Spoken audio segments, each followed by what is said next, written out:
Assalamualaikum warahmatullahi wabarakatuh. Perkenalkan, nama saya Aisyah Kamal dengan NIM 23136038. Di sini saya akan mempresentasikan sejarah dan perkembangan masyarakat Indonesia serta teori asal-usul masyarakat Indonesia. Jadi yang pertama, sejarah dan perkembangan masyarakat Indonesia. Itu ada masa kerajaan. Pada masa kerajaan, masyarakat Indonesia sudah mengenal sistem pemerintahan, perdagangan, budaya, dan agama. Kerajaan bercorak Hindu-Buddha seperti Kutai, Sriwijaya, dan Majapahit, serta kerajaan Islam seperti Demak, Mataram, dan Aceh muncul sebagai pusat peradaban. Dari sekian banyak kerajaan, Majapahit dikenal sebagai kerajaan terbesar karena berhasil menyatukan Nusantara melalui konsep persatuannya. Yang kedua itu ada masa penjajahan. Ketika bangsa Portugis, Belanda, Inggris, dan Jepang menjajah Indonesia, rakyat mengalami penderitaan yang berat. Mereka harus menghadapi eksploitasi ekonomi melalui tanam paksa, kerja paksa, serta berbagai penindasan yang menyengsarakan. Akan tetapi, penderitaan ini justru memunculkan perlawanan dari tokoh-tokoh lokal seperti Diponegoro, Patimura, Imam Bonjol, dan berjuang melawan penjajah di daerahnya masing-masing. Yang ketiga ada pergerakan nasional. Pada awal abad ke-20, perjuangan bangsa Indonesia memasuki fase baru, yaitu berdirinya Budi Utomo pada tahun 1908 dan lahirnya Sumpah Pemuda pada tahun 1928. Munculnya organisasi modern seperti Syarikat Islam, Muhammadiyah, dan PNI menjadi tanda bahwa perjuangan semakin terorganisir sebagai nasionalisme semakin kuat, sehingga perjuangan tidak bersifat kedaerahan melainkan bersifat nasional. Yang keempat itu ada masyarakat kemerdekaan 1945 sampai 1965. Proklamasi 17 Agustus oleh Soekarno-Hatta menjadi tonggak kemerdekaan Indonesia. Namun perjuangan ini belum selesai karena bangsa Indonesia harus menghadapi agresi militer Belanda. Pada masa ini sistem demokrasi juga berkembang melalui dua fase, yaitu demokrasi parlementer dan demokrasi terpimpin. Semua itu menjadi bagian dari upaya mempertahankan serta memperkuat kedaulatan negara. Yang kelima tuh ada Orde Baru 1966 sampai 1998. Pemerintahan Soeharto pada masa Orde Baru ditandai dengan pembangunan ekonomi yang pesat.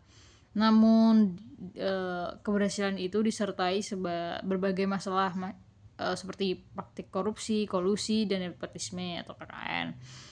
Selain itu, kebebasan politik sangat terbatas dan opsi ditekan sehingga banyak kritik yang dilayangkan terhadap sistem pemerintahan pada masa tersebut. Yang terakhir itu ada masa reformasi dan terkini 1998 sampai sekarang. Reformasi 1998 menandai berakhirnya Orde Baru dan lahirnya era baru yang lebih demokratis. Sejak itu, Indonesia mengalami perkembangan politik dan demokrasi yang lebih terbuka. Adanya otonomi daerah dan kebebasan pers. Namun, masyarakat juga menghadapi berbagai tantangan baru, diantaranya korupsi, kesenjangan sosial, berkembangnya teknologi, serta arus globalisasi yang membawa dampak positif maupun negatif. Yang kedua itu ada teori asal-usul masyarakat Indonesia. Terdiri dari 4 teori. Yang pertama ada teori Yunan. Teori Yunan menyebutkan bahwa nenek moyang bangsa Indonesia berasal dari Yunan, Tiongkok Selatan. Pendapat ini didukung oleh bukti berupa kesamaan bahasa Austronesia, budaya, dan berbagai artefak yang menunjukkan hubungan erat adalah penduduk Yunan serta masyarakat yang dari Nusantara. Dengan demikian, teori ini menekankan bahwa asal-usul bangsa Indonesia berasal dari migrasi penduduk Asia daratan. Kedua ada teori Nusantara. Teori Nusantara berpendapat bahwa bangsa Indonesia berasal dari wilayah Nusantara itu sendiri, bukan dari luar. Bukti yang digunakan adalah dengan adanya artefak kuno yang ditemukan di Indonesia ternyata lebih tua dibandingkan artefak di wilayah lainnya. Hal ini menunjukkan bahwa masyarakat Nusantara memiliki akar asli di tanahnya sendiri tanpa dipengaruhi oleh migrasi luar. Ketiga ada teori campuran. Menurut teori campuran, masyarakat Indonesia terbentuk dari perpaduan antara masyarakat asli Nusantara dengan para pendatang di berbagai wilayah seperti Tiongkok, India, dan Arab. Teori ini menekankan bahwa adanya proses akulturasi atau pencampuran budaya yang terlihat dari bahasa, agama, seni, serta kehidupan sosial masyarakatnya.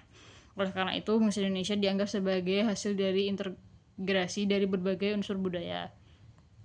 Terakhir itu ada teori out of Africa modern. Teori out of Africa menjelaskan bahwa secara genetika manusia modern pertama kali berasal dari Afrika. Dari sana mereka berimigrasi ke seluruh dunia, termasuk ke Nusantara. Teori ini didukung oleh penelitian DNA yang studi migrasi manusia purba yang menunjukkan jejak genetik nenek moyang manusia berasal dari Afrika sebelum menyebar ke berbagai benua.